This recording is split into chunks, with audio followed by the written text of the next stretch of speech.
bienvenue sur RD Congo Info. Merci de votre fidélité.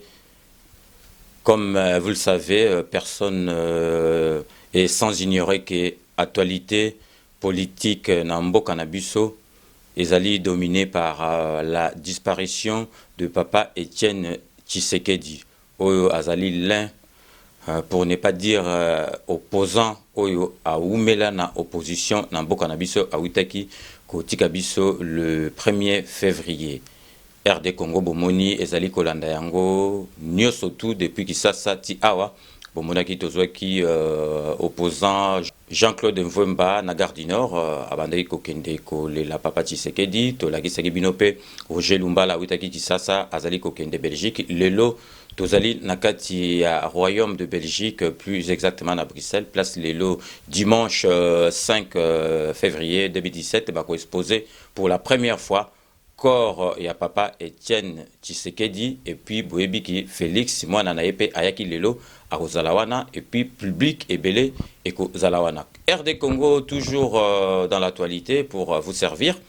Ezali ko proposer bino ba image dans un instant Bolanda dengi batu ba yaki et belé ba witi bamboka na bamboka pour rendre dernier hommage na Papa Tshisekedi. Donc les images vont parler d'elles-mêmes. Restez connectés sur RD Congo Info. À tout de suite.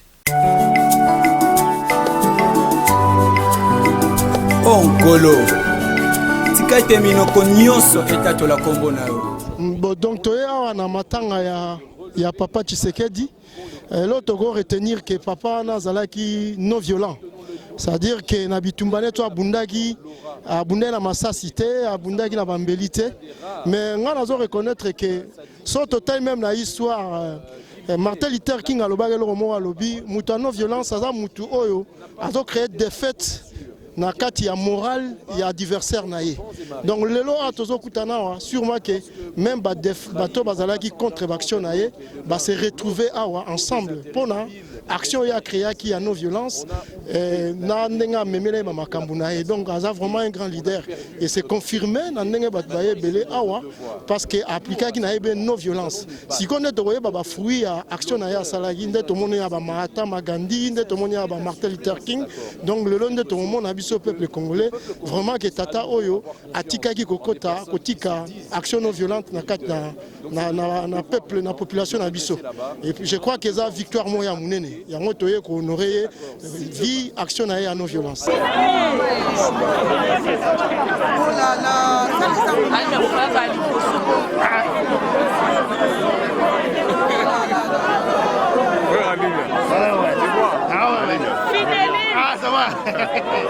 Fideline. Fideline. Fideline. Fideline. Caméra, caméra. Il faut pas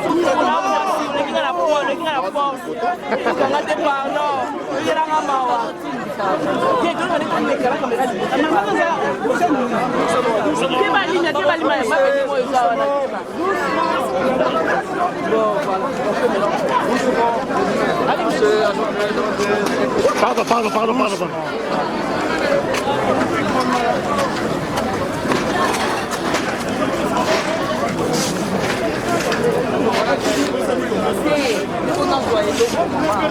Maman. Azad.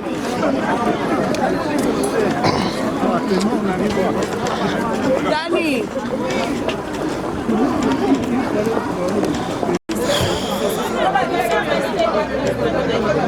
Victoria certa. La lutte continue.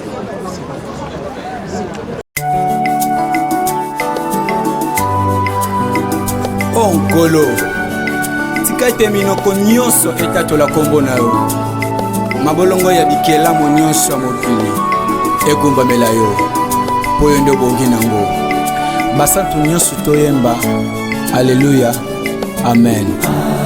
Alleluya amen.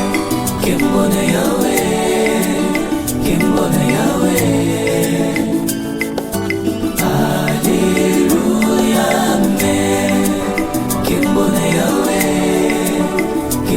yawe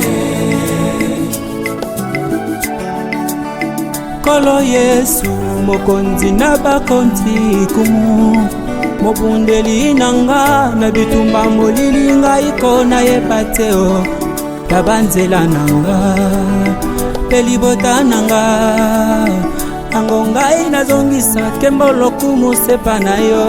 Haleluya amen kembona yawe kembona yawe. Haleluya amen kembona yawe kembona yawe. Makambo nyonso yosalaka etondinga motema etindinga na loba lokumu ezonga na yo. Makambo nyonso yosalaka etondinga motema Yesu etindinga na loba lokumu ezonga na yo. Haleluya amen kembona yawe. Haleluya haleluya toyembi haleluya.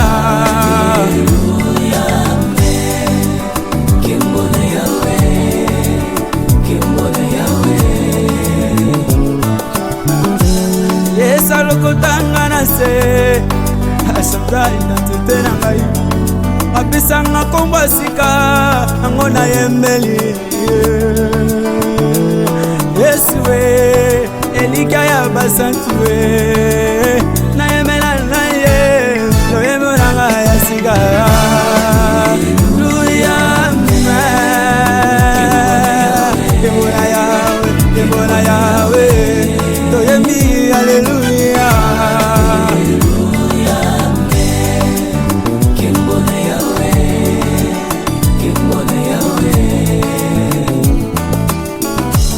Ndeko na nyonso ekokomela yo zongisa.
Moi réaction, hein.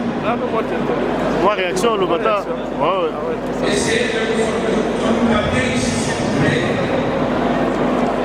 Vous allez tous comprendre la tâche facile. Nous avons l'instant, je suis les instructions. Tout le monde, tous ceux qui font le travail. Dommage en nom de la République démocratique du Congo. Aujourd'hui, juste pour une journée, le 5 février, aujourd'hui c'est dimanche, Bruxelles, capitale de la Belgique, se transforme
donner l'espace à la presse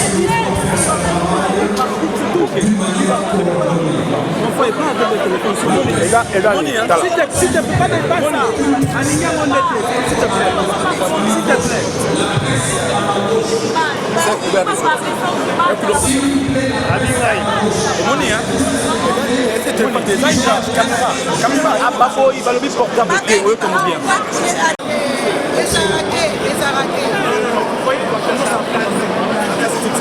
Ouais. Non, non. s'il vous plaît, les officiels de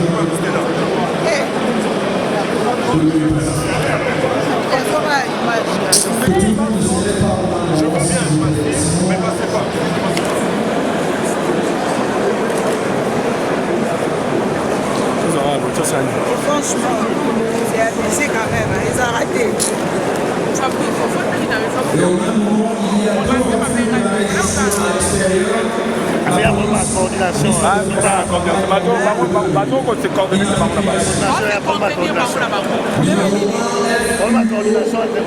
Communication sur les ça a été dépassé par les événements. Et le deuxième véhicule, la police sera pour faire son travail. Merci.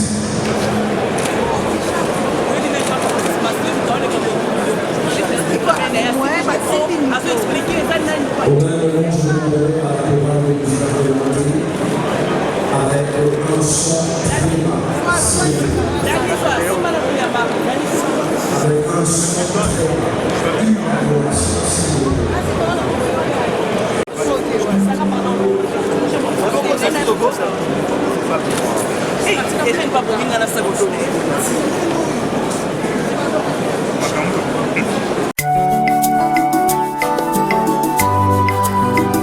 Onkolo tika ete minoko nyonso etatola kombo na yo mabolongo ya bikelamu nyonso ya mokili ekumbamela yo mpo oyo nde obongi nango basantu nyonso toyemba aleluya amen.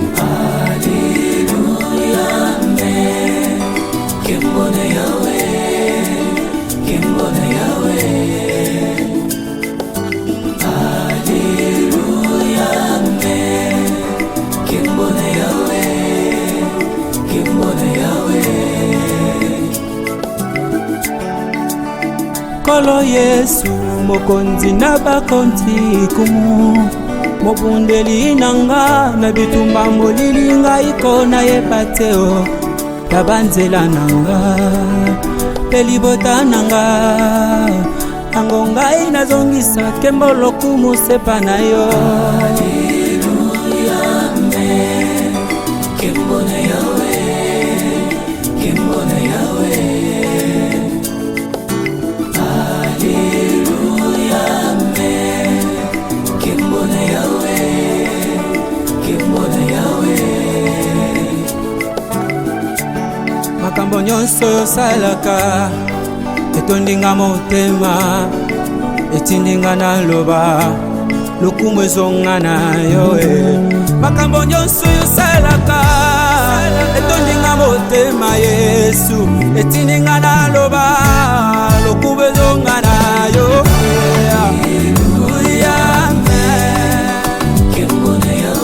Alléluia, alléluia, toyembi, alléluia. Alléluia, amen. Kembona yawe, kembona yawe.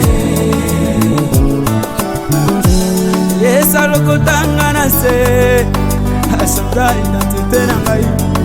Apisanga kombo sika, nango na yembeli. Yesu we. Elika ya basantuwe na yemela na ye lo yemuranga ya siga. Hallelujah, kemona yawe, kemona yawe to yemi. Hallelujah, kemona yawe, kemona yawe. Ndeko na nyonso ekokomela yo zongisa kembo mpe lokumu na yawe oyo nde mokokisi na nyonso. Maloba koloba eza nango ebele ebi te na banda na wapio aloba mpe nini na masusalaka mpo na nga kosalelanga ya kokamwa kosalelanga ya minene malobe mati motema yango na yembeli yo.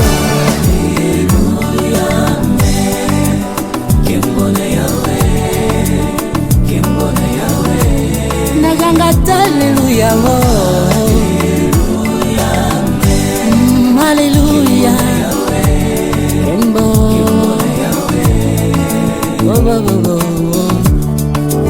Nkembo Nzambe na kati ya mboka elekelaka mayele ya bato lolenge nini na banza Davide mwana moke na libanga ya pamba akoisa engambe Goliath lolenge nini na banza na kati ya ligulu Daniel akoma mboninga ya bakosi lolenge nini na banza mota masumu lokolanga lelo nakoma kote ya pe bato Yesue elika ya basantue na yemela na ye loyemoranga ya sika luyame kemona yawe toyembi aleluya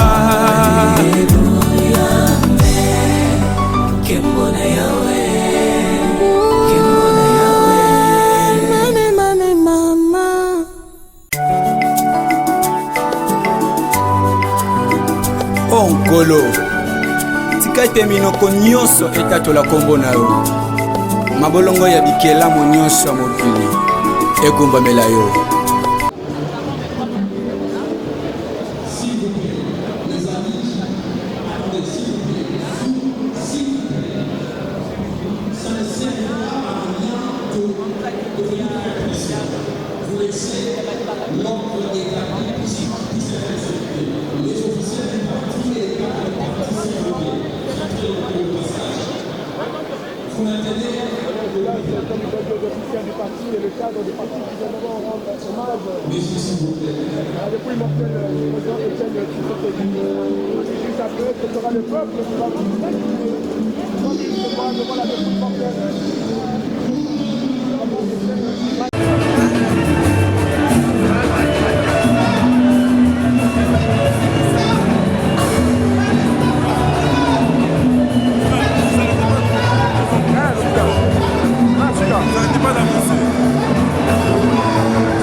Onkolo tika ete minoko nyonso etatola kombo na yo mabolongo ya bikelamu nyonso ya mokili ekumbamela yo po yo nde obongi nango basantu nyonso toyemba aleluya amen aleluya amen kembona yawe kembona yawe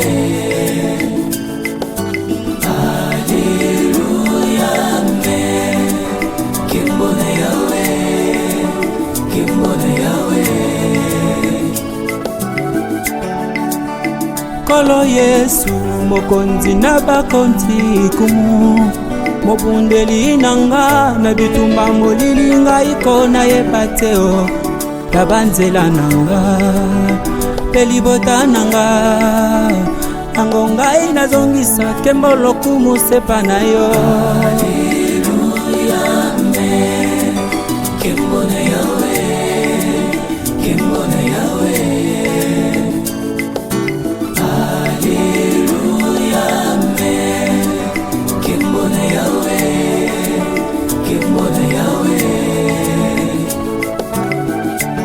makambo nyonso yosalaka etondinga motema etindinga naloba lokumu ezonga na yo makambo nyonso yosalaka etondinga motema Yesu etindinga naloba lokumu ezonga na yo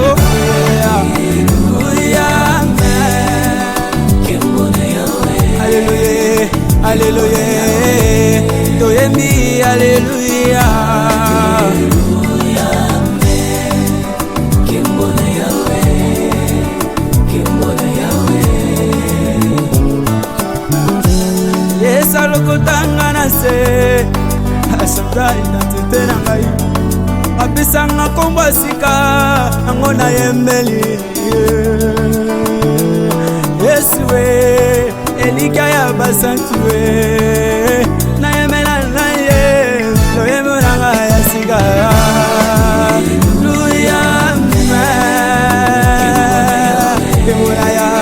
Kemona yawe toyembi haleluya Kemona yawe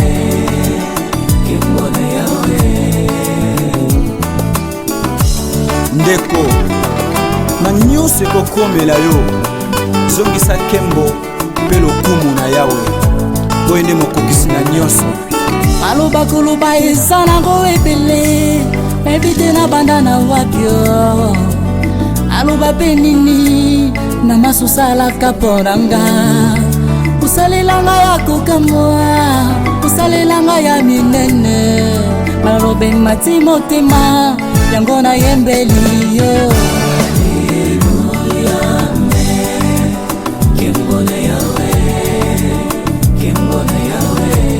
naganga taleluya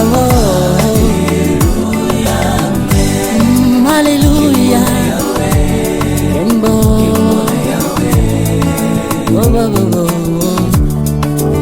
Mkembo nzambe na kati ya mboka elegelaka maele ya bato lolenge nini na banza Davide mwana moke na libanga ya pamba akoisa engambe Goliath lolenge nini na banza moni bino moko bowiti kolanda ebele ya batu baye ko rendre dernier hommage na papa Tshisekedi omoni soki ozali lisusu te batu baye ebele boye personne ne parfait mais soki bomoni batu baye ebele boye c'est que moto atiki biso azalaki moto malamu donc bomoni vraiment ndenge batu ba witi partout ndenge baza kolela papa Tshisekedi oyo atiki biso donc RD Congo et Kolanda partout parce que jeudi prochain ekozala messe de requiem ponaye après ekokende corps ekende Kinshasa donc tozalaka wana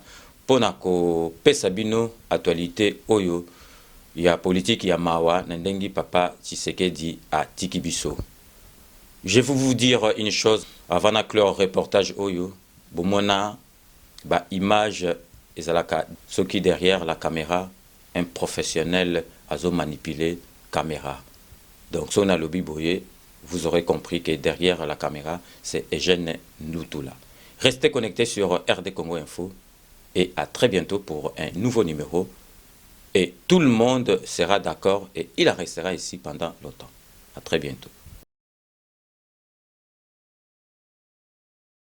Bonjour, Nabino Nyonso, vous êtes Stéphanie Larose. Lelo na libino vraiment nouvellement quoi bien hâte qu'on va période de ma fête, ma bonne année. Nabi quoi besoin préparer na plus cadeau ni na plus maman cadeau ni papa ni cadeau ni. Donc lelo vraiment nouvellement quoi bien Sepela TV et Tiki Baby sauter le bikini ni toko Sepela biso nyonso ensemble les belles dames. Maman vous talanga, papa vous talanga. On a besoin qu'on puisse papa na yo cadeau, maman na yo cadeau, mwana na yo cadeau, koko na yo cadeau. Sepela TV et zawana pour nabiso tout nanga suka qui tient mon à combien a commis ce prix na combien c'est plati va vite na aucun de gauche na aucun de droite na télévision na 85 livres ya pamba et tout nanga abonnement au cas où faut 85 livres et au moins ce qu'on fait sur abonnement c'est plati va que le cause de la période à fête na plus c'est on a 85 livres et là c'est 4 mois ya offélé babi 4 mois ya offélé ailleurs Kolanda politique awa na kata Sepela TV sport awa na kata Sepela TV théâtre awa na kata Sepela TV bébé bazo la inga olingotika de baba na calme awa na kata Sepela TV donc Sepela TV a biso nouvelle oya bien donc maman sombela papa papa pe sombela maman pour la biso nyonso to Sepela merci.